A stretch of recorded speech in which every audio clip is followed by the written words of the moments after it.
String en Java, c'est une classe.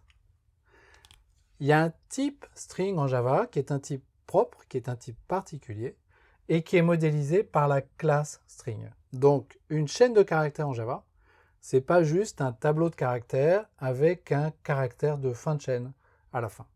Ça, c'est le modèle du C.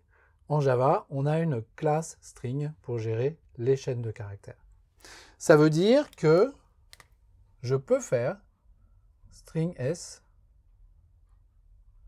égale new string et puis passer hello en paramètre. J'ai le droit de faire ça. On le fait très rarement. Pourquoi? Parce qu'on a cette autre syntaxe qui est quand même beaucoup plus simple et qui permet juste de définir une chaîne de caractères de cette façon-là. Ces deux écritures ne sont pas rigoureusement équivalentes, mais on va dire dans un premier temps qu'elles vont nous donner la même chose. Essentiellement ici j'ai un new, donc je demande un malloc systématiquement, alors que ici j'ai pas de new, et donc il y a des cas dans lesquels le malloc ne va pas avoir lieu. Et on va voir la raison pour laquelle un peu plus tard. Mais pour l'instant, ce qui est important, c'est que cette chaîne de caractères ici, c'est un objet. S, c'est une référence vers un objet de type string. Et il se trouve que dans la classe string, ce principe de surcharge, il est appliqué pour la méthode equals. Donc, je peux faire, si S1 et S2 sont des chaînes de caractères, S1.equals de S2. La méthode equals que j'appelle ici, elle est définie dans la classe string, et cette définition dans la classe string est une surcharge de la méthode equals définie d'object, exactement comme ce schéma qui se trouve ici. Et la méthode equals de string me dit que deux chaînes de caractères sont égales si les caractères qui composent cette chaîne sont les mêmes, tout simplement. Donc si j'écris